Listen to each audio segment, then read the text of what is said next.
Hello everyone, Jasvir memorial की online classes में आपका पुनः स्वागत है। तो अपन मैथ्स में प्रश्नावली 10.3 स्टार्ट कर चुके थे, जिसमें अपन ने 12 क्वेश्चन कर लिए थे। तो 12वें क्वेश्चन के बाद अपन 13th क्वेश्चन 13वें क्वेश्चन पे आते हैं। तो क्वेश्चन नंबर 13 क्या कह रहा है, देखें भाई। तो क्वेश्चन नंबर जो 13 है वो एक सेकेंड, क्वेश्चन नंबर जो 13 है, बिंदुओं 3 और 4 और -1 और 2 को मिलाने वाले रेखाखंड के लंब समद्वि भाजक रेखा का समीकरण ज्ञात करना है। यानी दो बिंदुओं को मिलाने वाले रेखाखंड का लंब समद्वि भाजक होना चाहिए। एक तो लंब है और उस पर समद्वि भाजित भी कर रहा है, उस आपको रेखा का समीकरण ज्ञात करना है। यानी एक रेखा है, मान लो ये कोई L या A और B, इनके कोऑर्डिनेट ही दे देते हैं अपन A और B। तो इनके कोऑर्डिनेट आपको गिवन है 3 और 4 और -1 और 2। ये आपको A और B के निर्देशांक दे रखे हैं। इसको लंब समद्वि भाजित करने वाली रेखा ये होगी कोई, जो यहाँ C पर इसको समद्वि भाजित कर रही है, और CD ये लंब समद्वि भाजित रेखा है। तो आपको CD रेखा की समीकरण ज्ञात करनी है, जबकि आपको AB के निर्देशांक दे रखे हैं। तो हम सबसे पहले क्या ज्ञात करेंगे, इसका मध्य बिंदु ज्ञात कर लेंगे, ये XY। तो C AB का मध्य बिंदु है, तो सबसे पहला काम तो अपन क्या करेंगे, C के निर्देशांक ज्ञात करेंगे। तो CD पर एक बिंदु के निर्देशांक आ जाएंगे। फिर हम इसकी प्रवणता से इसकी प्रवणता ज्ञात करेंगे CD की, और CD की प्रवणता से CD की समीकरण बता देंगे। तो सबसे पहला अपन चलते हैं, लिखते हैं, चूंकि बिंदु C किसका, AB का मध्य बिंदु है। अब मध्य बिंदु है तो आपको क्या करना है, x = x1 + x2 अपॉन 2। तो x = x13 + x2 -1 अपॉन 2। तो ये 2 आ जाएगा, तो 2 अपॉन 2 1 आ जाएगा। तो x निर्देशांक 1 आ गया। ऐसे ही y निर्देशांक हो जाएगा, तो y1 + y2 अपॉन 2। तो y = आपका क्या आ जाएगा, 4 + 2 6 अपॉन 2 यानी 3। तो एक्स वाई निर्देशांक क्या आ जाएंगे, बिंदु C के 1 और 3 आ जाएंगे। अब हमें क्या करना है, AB रेखा की समीकरण, AB रेखा की प्रवणता देखेंगे हम। AB के CD लंब है तो उसकी प्रवणता वहां से आ जाएगी। तो अपन लिखेंगे AB रेखा की प्रवणता, अगर उसके दो बिंदु दे रखे हैं तो उसकी प्रवणता आसानी से ज्ञात की जा सकती है। तो AB रेखा की प्रवणता हमारी क्या होगी, M1 होगी। तो M1 = y2 - y1 upon x2 - x1। तो M1 = y2 उधर से लेते हैं, तो 2 माइनस इधर आ जाएगा 4, और x2 हो जाएगा -1 - 3। तो यहाँ आ जाएगा M1 क्या आ जाएगा आपका, -2 और नीचे -4। तो M1 आ जाएगा 1/2 प्लस का माइनस प्लस हो गए। तो M1 आ गई। तो M1 किसकी प्रवणता आ गई, AB की। तो अपन लिखेंगे CD की प्रवणता क्या होगी। तो लिखेंगे चूंकि AB क्या है, लंब है CD पर, इसलिए CD रेखा की प्रवणता, CD रेखा की प्रवणता जिसे हम M2 कहेंगे, M2 क्या होगी, -1/M1 होगी। तो -1/M1 यानी 1/2 का व्युत्क्रम उल्टा करेंगे तो क्या आ जाएगा, 2 आ जाएगा, और माइनस का आ जाएगा क्योंकि नेगेटिव होता ही है। तो ये -1/M1 होती है। तो -2 आ गई। अब -2 आने के बाद आप CD रेखा की क्या कर सकते हैं, समीकरण। तो आप लिखेंगे इसलिए CD रेखा की समीकरण। तो CD रेखा की आपको समीकरण निकालनी है, जबकि उसका एक बिंदु दे रखा है। तो y - y1 = M2 दे देते हैं, x - x1। y - y1 हो जाएगा ये, यानी 3। m की वैल्यू है -2, और x - x1 हो जाएगा आपका 1। तो सोल्व करेंगे तो y - 3 = -2x + 2। तो एक साइड लेके आएंगे तो 2x + y, और ये 2 इधर आएगा तो -5। तो ये आ जाएगी आपकी CD रेखा की समीकरण। ओके, कैसे अपन ने ज्ञात किया, सी डी सबसे पहले मध्य बिंदु था तो मध्य बिंदु के निर्देशांक ज्ञात कर लिए, फिर ए बी रेखा की प्रवणता ज्ञात कर ली, निर्देशांक वाले दो बिंदु दे रखे हैं तो निर्देशांक वाले फॉर्मूले y2 minus y1 upon x2 minus x1 वाले फॉर्मूले से तो प्रवणता आ गई तो सी डी जो इस पे लंब है उसकी प्रवणता इसके व्युत्क्रम के ऋणात्मक मान के बराबर होगी तो -2 हो गई, फिर सी डी रेखा की समीकरण आ गई क्योंकि सी के निर्देशांक हम पहले ज्ञात कर चुके उससे। ओके, तो अगला क्वेश्चन चलते हैं भाई, क्वेश्चन नंबर 14।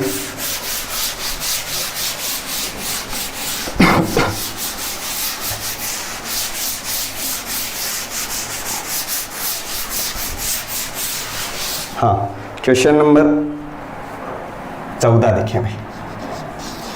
क्वेश्चन नंबर 14 क्या कह रहे हैं कि बिंदु -1 और 3 से रेखा 3x माइनस 4y माइनस 16 पर डाले गए लंब पाद के निर्देशांक ज्ञात कीजिए। यानी अगर वो बिंदु A से कोई बिंदु है उससे एक रेखा पर लंब डाला गए तो उस लंब वाले बिंदु से उस रेखा पर जो रेखा आएगी, जैसे ये ए बी रेखाखंड है, एक ए बी रेखाखंड जो है उसकी समीकरण आपको दे रखी है 3x माइनस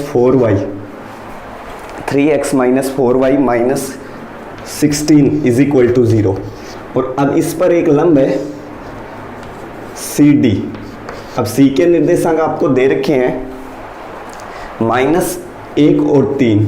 अब ये सी डी रेखा जैसे इस पे लंब आती है तो डी बिंदु, हमें डी बिंदु के निर्देशांक मतलब बताने हैं कि ए बी रेखा को सी डी रेखा किस बिंदु पर प्रतिच्छेद कर रही है।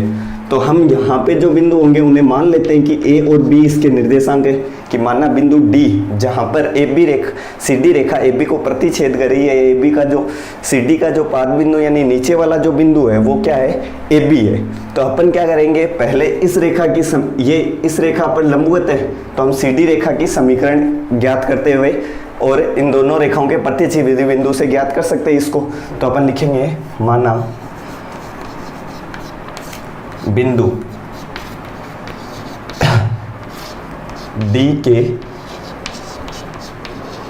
निर्देशांक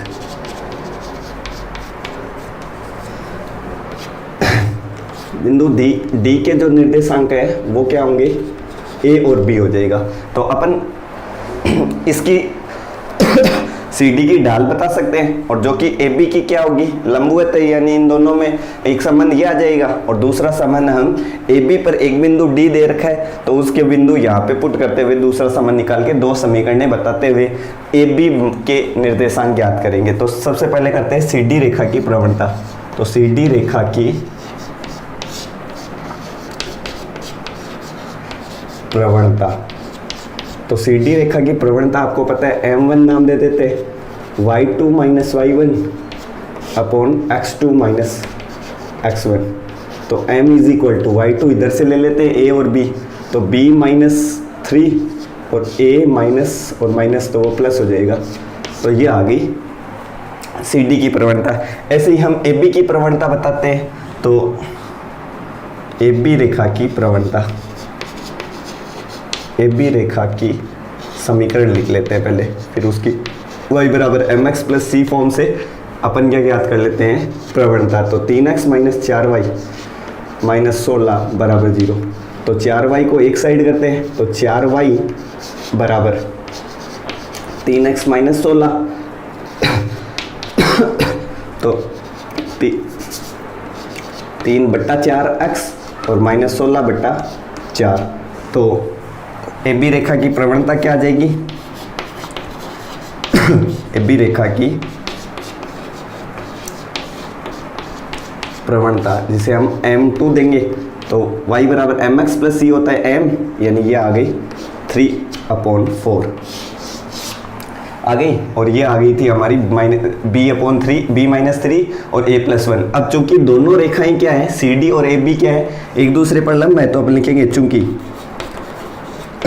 ए बी लंब सी डी या सी डी लंब ए बी, तो इसलिए m1 multiply m2 is equal to -1 होता है, या m1 is equal to -1 upon m2 लिख सकते हैं। तो m1 कितना है, b minus 3 upon a plus 1 और m2 3/4 इज इक्वल टू -1।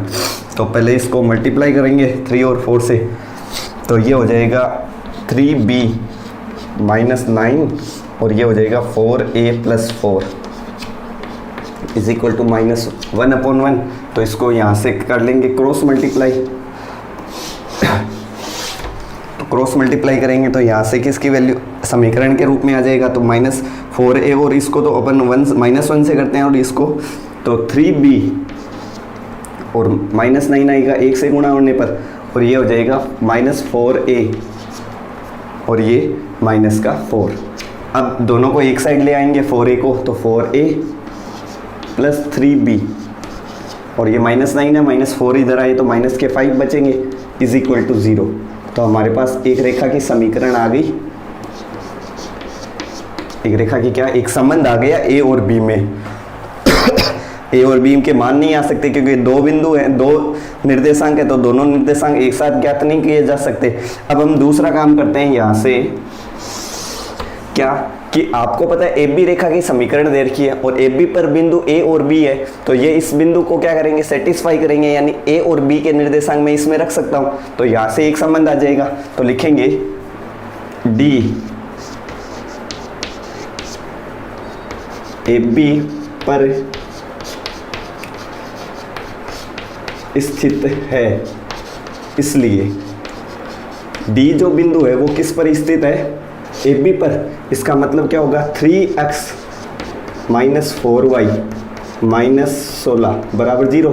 तो इसमें पुट करेंगे तो 3a x की जगह और -4b - 16 बराबर 0, ये आ जाएगी हमारी समीकरण 2। अब दो समीकरणें आ गई आपके पास और दोनों समीकरणों से आपको किसका मान ज्ञात करना है a और b का। तो आराम से कोई भी विलोपन प्रतिस्थापन किसी भी विधि से आप ज्ञात कर सकते हैं। तो अपन देखो इन दोनों को 3 और 4 से मल्टीप्लाई करते हुए विलोपन विधि लगाते हैं, तो लिखते हैं समीकरण 1 व 2 में विलोपन विधि से। तो विलोपन विधि से देखिए क्या आएगा, इसको तो मैं 3 से मल्टीप्लाई करके लिखता हूँ पहले, तो ये हो जाएगा 12a और प्लस 9b और ये हो जाएगा माइनस का 3 से किया ना 15 बराबर में 0, और इसको 4 से करेंगे तो ये भी 12a और 16b और ये हो जाएंगे 16 चौके 64। तो दोनों को क्या कर देंगे माइनस कर देंगे, तो माइनस प्लस और ये प्लस, तो ये कट जाएगा और 16 और ये आ जाएंगे अपने कितने 25, तो 25b और ये आ जाएंगे इधर प्लस के 64 है और माइनस के 15 है, तो इसमें से गए तो ये आ गए अपने 49 आ गए, तो ये आ गए माइनस के, तो b इज इक्वल टू आ जाएगी वैल्यू आपके 49/25। तो b निर्देशांक आ गया, तो b निर्देशांक आ गया, तो b की वैल्यू आप किसमें किसी भी इस समीकरण में या इस समीकरण में रख के a का मान भी ज्ञात कर सकते हैं। तो ये आपके a और b के निर्देशांक हो जाएंगे। तो कैसे ज्ञात किए एक बार देख लें। अपन ने जो d बिंदु है उसके निर्देशांक a और b की फॉर्म में मान लिए, फिर हमने CD रेखा की प्रवणता ज्ञात की, क्योंकि दो निर्देशांक दे रखे हैं तो प्रवणता ज्ञात की जा सकती है आराम से। फिर हमने AB की प्रवणता बताई और दोनों प्रवणताएं एक दूसरे पर लंब है तो उनमें संबंध m1 m2 = -1 होता है, तो वहां से हमने एक समीकरण प्राप्त कर ली ये। और दूसरी समीकरण हमने AB रेखा पर उपस्थित AB बिंदु है, AB कैपिटल AB रेखा पर, तो उसमें x और y की जगह AB पुट करने से एक समीकरण आ गई। तो इन दोनों समीकरणों में प्रतिस्थापन विलोपन जिस भी विधि से आप करना चाहें उसे करेंगे तो अपने a और b की वैल्यू आ जाएगी। तो b की मैंने निकाली है, a की आप कहीं पे भी पुट करके निकाल सकते हैं, ठीक है। तो ये हो गया अपना क्वेश्चन नंबर 14।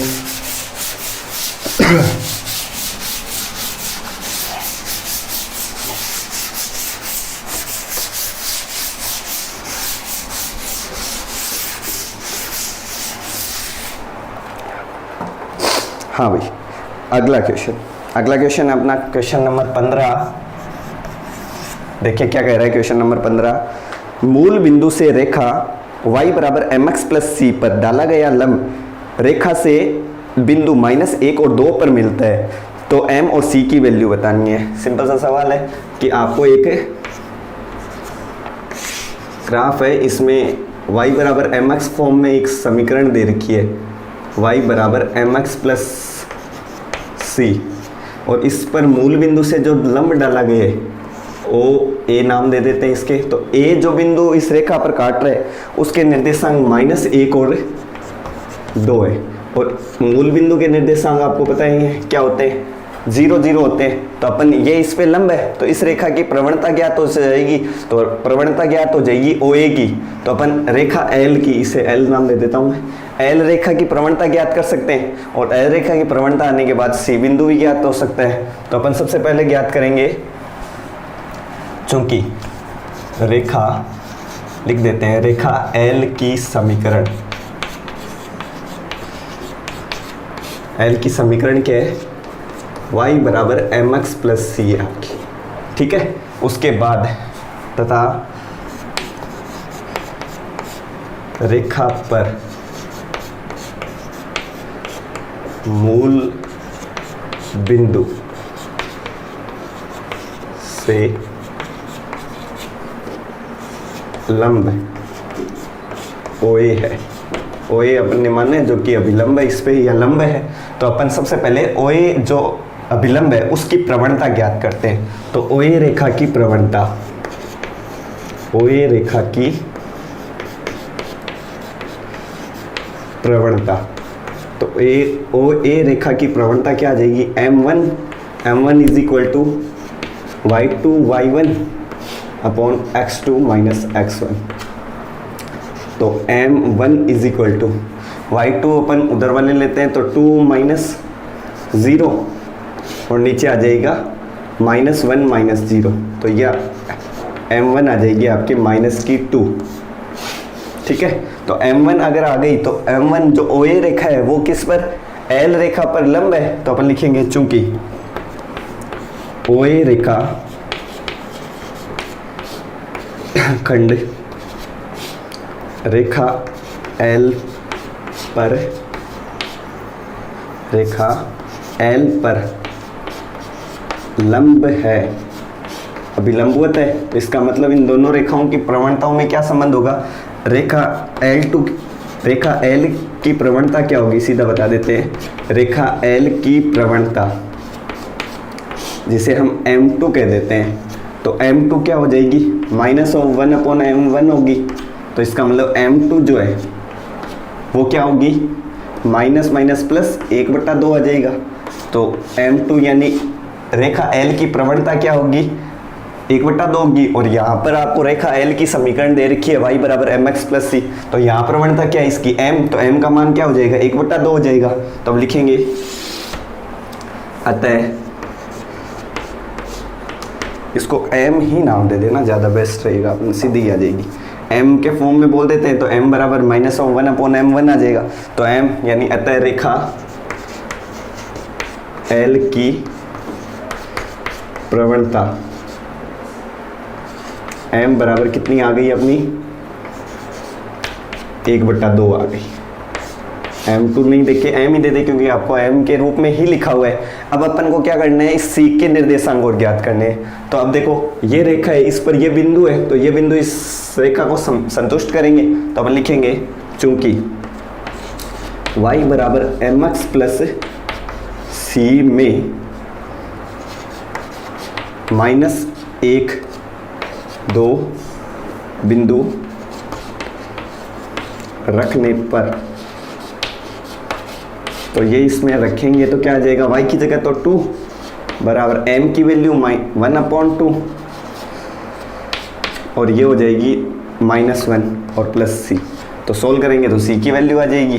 तो ये हो गया 2 और ये -1/2 प्लस c, ये इधर आ जाएगा तो c ये जुड़ जाएंगे, तो c बराबर क्या आएगा, 2 + ½ तो 2 + ½ यानी c = 5/2, 5/2 आ जाएगा। तो ये हमारा आ गया c का मान। तो m और c के मान आसानी से ज्ञात हो सकते थे, इसमें तो बहुत ही आसान सा सवाल था ये तो। ओके, तो क्वेश्चन नंबर 15 कंप्लीट अपना। अगला चलते हैं।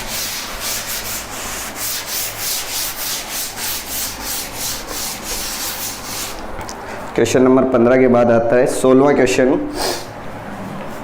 क्वेश्चन नंबर 16 क्या कह रहा है, देखिए क्वेश्चन नंबर 16 है, यदि P और Q क्रमशः मूल बिंदु से रेखाओं x cos theta y minus y sine theta बराबर k cos 2 थीटा और x sec theta plus y cosec theta बराबर k जो है उस पर लंब की लंबाई है ये, तो सिद्ध कीजिए p square plus 4q square बराबर k स्क्वायर होगा। तो आसान सा ये है कि P और Q ना दो रेखाओं से उनकी लंब मतलब जो दूरियां दे रखी है, अभी दूरियां दे रखी है, तो अपन क्या करेंगे, दोनों रेखाओं की दूरियों वाले फॉर्मूले लगाएंगे और वहां से अपन को P और Q की वैल्यू प्राप्त हो जाएगी और P और Q के रूप में ही अपन को सवाल को सिद्ध करना है। तो अपन लिखेंगे रेखाओं,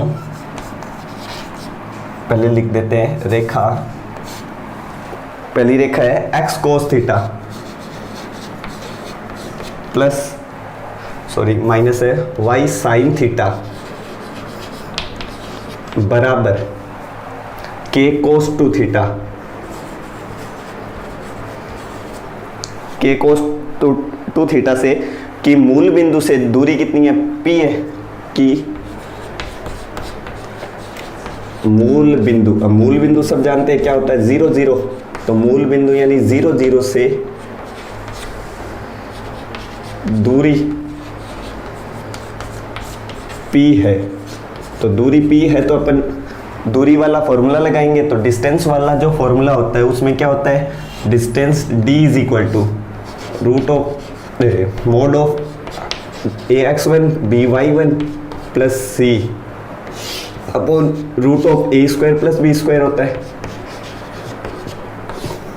जो d है वो तो आपको दूरी तो p दे रखी है, अब ax1 ये होते हैं, तो a का मान अपन a तो a है ही कोफिशिएंट cos थीटा, उसके साथ x1 क्या आएगा 0 आएगा और y1 भी क्या आएगा 0, यानी cos थीटा गुणा 0 माइनस साइन थीटा गुणा साइन थीटा गुणा 0 और प्लस c की वैल्यू क्या है अपनी, c ये रहा, तो ये c इधर आता है, वैसे तो ये माइनस का होगा बट अपन लिख सकते हैं सीधा k cos t, मापांक में तो कोई दिक्कत आएगी नहीं वैसे, और नीचे आएगा अपना रूट में a स्क्वायर b स्क्वायर, तो रूट में a स्क्वायर b स्क्वायर क्या आएगा, a क्या है cos स्क्वायर, a cos है तो cos स्क्वायर हो जाएगा, b क्या है साइन, तो साइन स्क्वायर थीटा आ जाए, ये हो गया।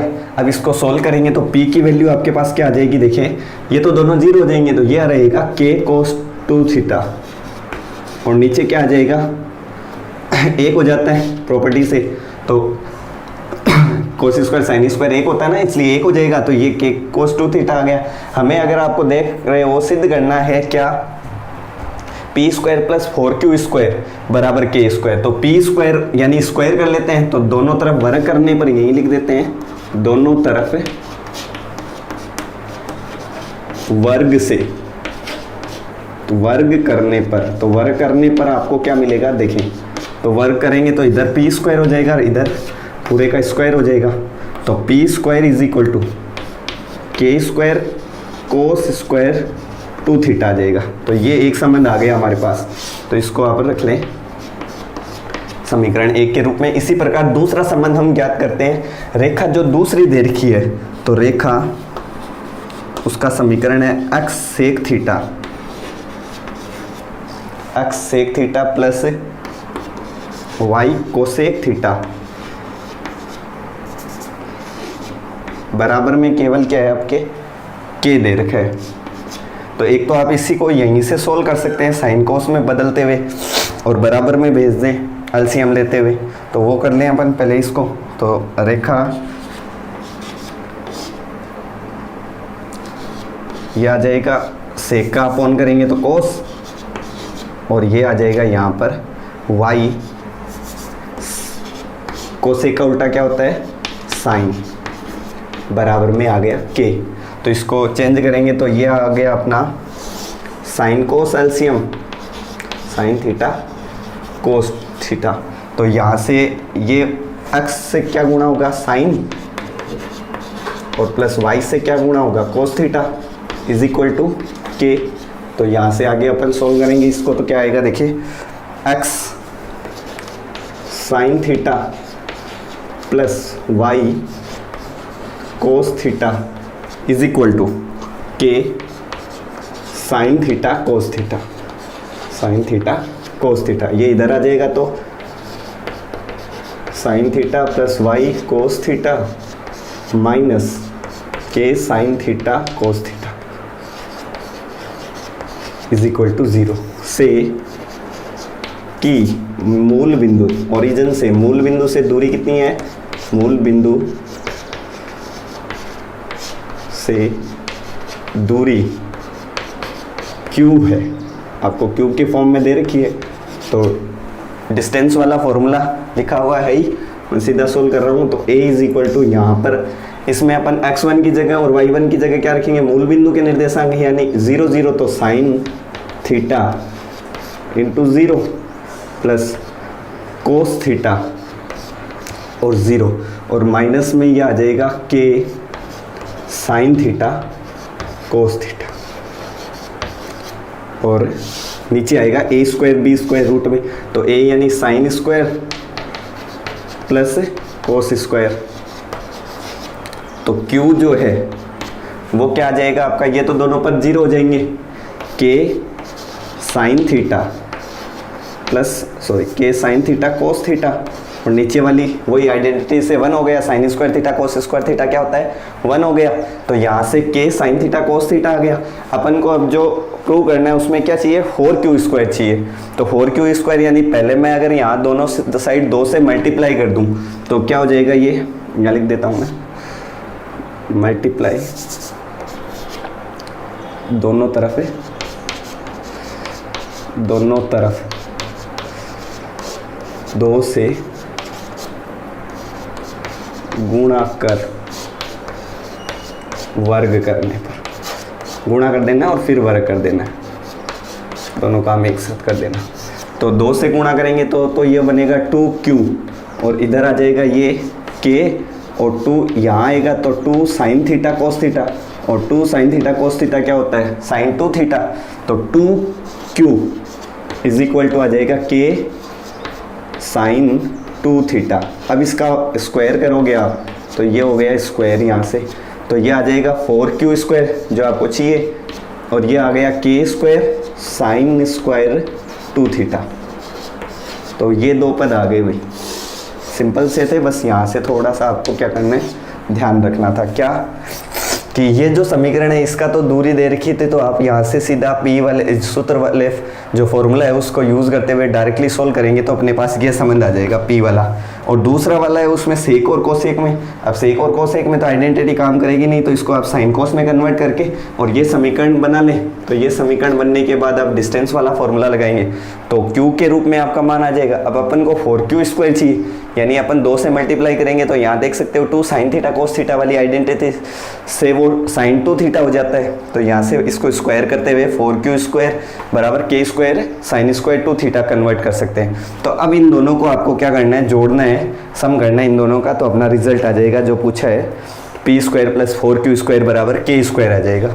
तो वो मैं लिख के बता देता हूँ, यहाँ से नोट डाउन कर लेना। तो आपको अब चाहिए समीकरण 1 व 2 को जोड़ने पर, तो जोड़ेंगे तो यहाँ से p स्क्वायर प्लस इधर 4q स्क्वायर और बराबर में k square cos square 2 theta plus k square sine square 2 theta,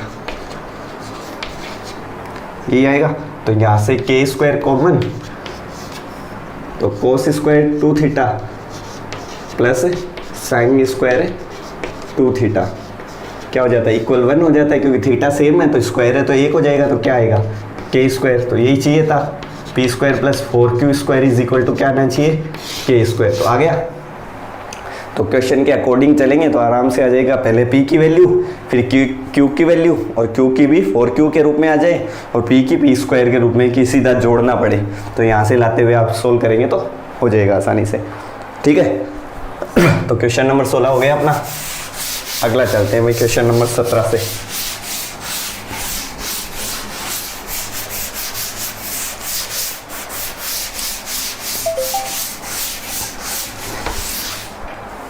हाँ, क्वेश्चन नंबर 17 क्या कह रहा है देखें।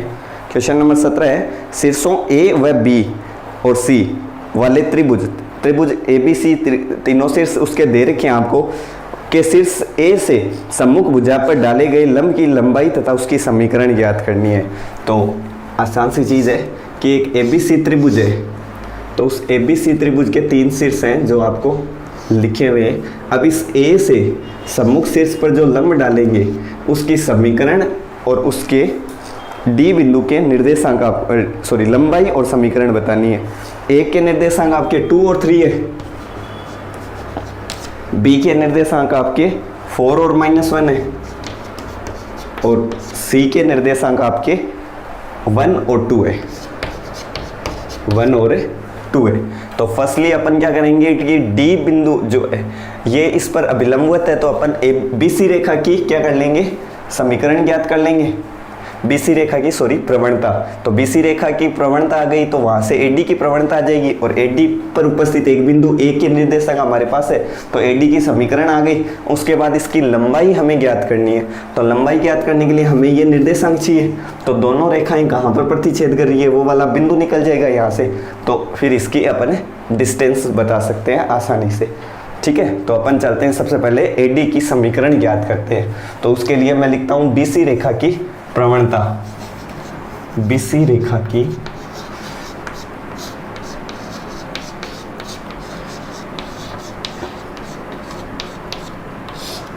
प्रवणता।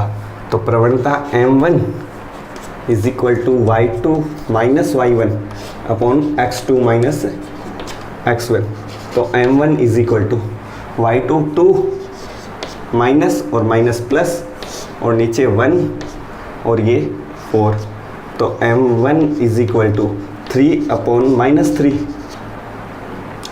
तो m1 इज इक्वल टू क्या आ गया, -1 आ गया। तो अपन AD जो कि इस पर लंब है तो लिखेंगे चूंकि AD लंब BC, इसलिए AD रेखा की प्रवणता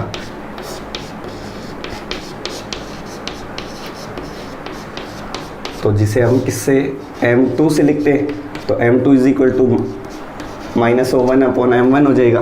तो m2 इज इक्वल टू इसका उल्टा करेंगे तो माइनस माइनस प्लस हो जाएगा, और 1 का रेसिप्रोकल 1 ही होता है तो 1 ही आ जाएगा। तो इसकी प्रवणता क्या आ गई हमारे पास, 1 आ गई। तो हम AD रेखा की समीकरण ज्ञात करेंगे, तो लिखेंगे AD रेखा की समीकरण, AD रेखा की समीकरण। तो AD रेखा की जो समीकरण है फॉर्मूला क्या होगा, y minus y1 is equal to m2 दे देते हैं क्योंकि अपन ने इसकी जो प्रवणता है उसको m2 से डिनोट किया है। तो y माइनस y1 हो गया आपका y निर्देशांक a का 3 है, और m2 हो गया 1, और ये x माइनस x निर्देशांक इसका 2 है। तो y minus 3 is equal to x minus 2। तो y के पदों को उधर भेजेंगे तो लिखेंगे तो x माइनस y, और ये भी उधर जाएगा तो क्या बचेगा, प्लस का 3 और -2 तो +1। तो ये आ जाएगी हमारे पास AD रेखा की समीकरण। ठीक है, तो ये अभिलंबवत है तो अपन क्या कर सकते हैं, अब एक BC रेखा की प्रवणता हमारे पास है ही -1, तो BC की अपन क्या ज्ञात करेंगे, समीकरण, और फिर D बिंदु के जो निर्देशांक है वो ज्ञात करेंगे। फिर दूरी वाला सूत्र लगाते हुए AD की लंबाई अपन बता सकते हैं आसानी से, या अपन इसकी क्या कर ले, समीकरण ज्ञात कर लेंगे BC की, और उसमें दूरी वाला वो D डिस्टेंस किसी बिंदु से रेखा की लंबवत दूरी वाले फॉर्मूले से भी ज्ञात कर सकते हैं, तो वैसे भी कर सकते हैं। तो अपन लिखेंगे BC रेखा की समीकरण,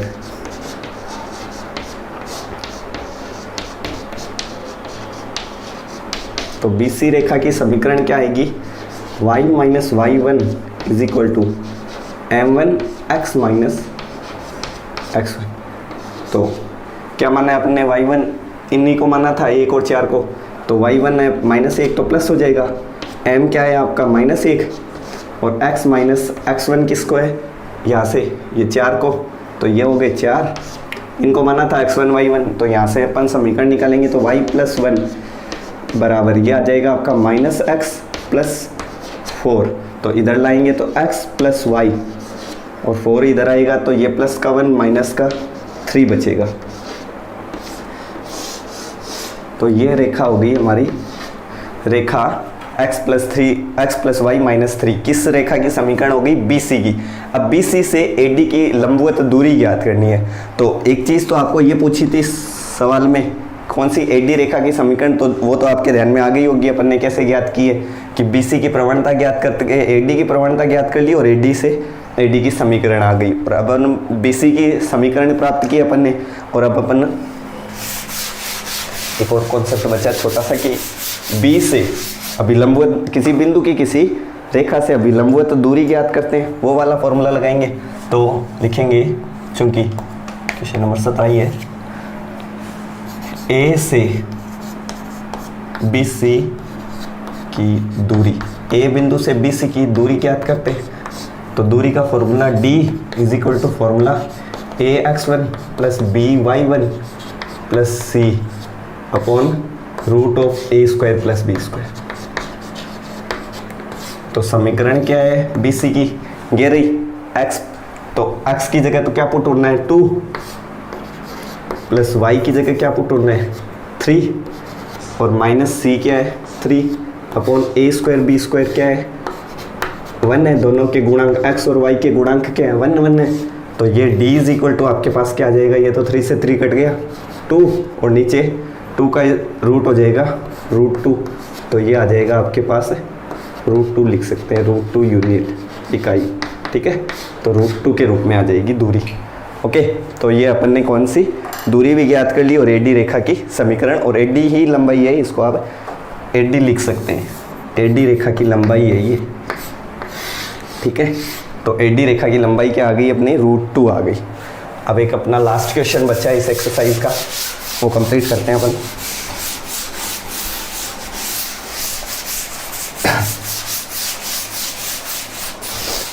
हाँ, क्वेश्चन नंबर 18 क्या है वो कि P मूल बिंदु से रेखा पर डाले गए लंब की लंबाई है, तो उस अक्षों पर काटे गए अंतःखंड A और B है तो दिखाइए। यानी कोई रेखा है जिसके अंतःखंड रेखा L है, इसके x अंतःखंड और y अंतःखंड A और B है, और इस पर मूल बिंदु से जो लंब डाला गया उसकी लंबाई P है। तो आपको क्या ज्ञात करना है? कोई लंबाई यहाँ पर M बिंदु पर, तो आपको ये सिद्ध करना है कि P स्क्वायर 1/P स्क्वायर है is equal to 1/A square plus 1/B square आएगा। तो एकदम आसान सी चीज़ है, कैसे प्रूव होगी? देखो, P की वैल्यू अपन फाइंड आउट करते हैं। तो पहले रेखा L जो है अंतःखंड रूप में, तो उसकी समीकरण ज्ञात कर लेते हैं। तो लिखते हैं रेखा L का अंतःखंड रूप, तो अगर x अंतःखंड A और y अंतःखंड B हो तो अंतःखंड रूप x/A प्लस y/B बराबर A होता है। अब इसको जनरल फॉर्म में बदल लेते हैं, तो एलसीएम अपना क्या आएगा AB, तो ये BX प्लस AY बराबर 1 हो गया। तो यहाँ से इसको सोल्व करेंगे तो BX plus AY is equal to AB। तो ये हमारी रेखा की समीकरण आ गई। इसको इधर लेकर लिखें तो -AB बराबर 0 भी लिख सकते हैं। तो ये रेखा की समीकरण आ गई। अब रेखा की मूल बिंदु से अब लंबवत दूरी ज्ञात करनी है, तो लिखेंगे रेखा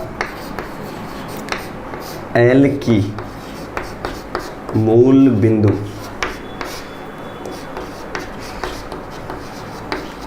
से दूरी D is equal to formula होता है वही AX1 plus BY1 plus C upon root of A square plus B square. तो D जो दूरी है वो उसको तो P दे रखा है, AX1 A की वैल्यू तो क्या है, यानी समीकरण तो ये है, तो B और X1 और Y1 क्या होंगे? मूल बिंदु के निर्देशांक यानी 0, और B A 0 और प्लस C के मान क्या होंगे? -AB, और नीचे क्या आएगा? ये B और A यानी x और y के गुणांक, तो ये आ जाएगा। तो यहाँ से अगर देखें आप तो क्या आएगा आपके पास, ये तो 0 हो गई, ये माइनस का है तो मोड के अंदर है तो प्लस, और ये b square plus a square आएगा रूट के अंदर। अब अपन को क्या करना है, ये प्रूव करना है। तो ये प्रूव करना है तो ध्यान दें, अगर आप ये लाना है भाई, तो ये लाना है तो इसको स्क्वायर कर दें, तो वर्ग कर देंगे दोनों तरफ। तो स्क्वायर करने पर अगर आप स्क्वायर करेंगे दोनों साइड तो क्या आएगा, इधर तो आ जाएगा p स्क्वायर और इधर क्या आ जाएगा, इसका स्क्वायर करेंगे, यहीं से लिख देते हैं स्क्वायर। स्क्वायर अगर आप लिख दें तो इधर क्या आएगा a स्क्वायर और b स्क्वायर, और नीचे वाले पे तो केवल क्या हट जाएगा a square plus b square या b square plus a square, root हट जाएगा केवल इसका। तो अब अपन को 1/p स्क्वायर चाहिए तो इसको अपॉन में कर दें, यानी व्युत्क्रम कर दें। तो इसका व्युत्क्रम लिखेंगे तो 1/p स्क्वायर, तो इधर भी उल्टा हो जाएगा, तो a square plus b square ऊपर तो, और नीचे क्या आ जाएगा a square b square multiply गुणा में। अब दोनों पदों में ऊपर प्लस में है तो अलग अलग पदों में हर को दोनों पदों के अलग अलग लिख सकते हैं। तो ये a square upon a square b square plus b square upon a square b square, तो ये अपना रिजल्ट आ जाएगा 1/p स्क्वायर बराबर, यहाँ a कट जाएगा तो 1/b स्क्वायर और यहाँ 1/a स्क्वायर। ये आपको चाहिए, यही प्रूव करना है। a square plus b square हो चाहे 1/, में चाहे b a हो, एक ही बात है। तो क्या करना था, रेखा की समीकरण और उससे अभिलंबवत दूरी वाले कॉन्सेप्ट से चलना था, एकदम आसान से आपका ये आ जाएगा। ओके, तो ये एक्सरसाइज 10.3 के सारे क्वेश्चन अपन ने सोल्व कर लिए हैं। बाकी अपन मिसलेनियस जो है विविध एक्सरसाइज है वो अगली क्लास से शुरू करेंगे। धन्यवाद।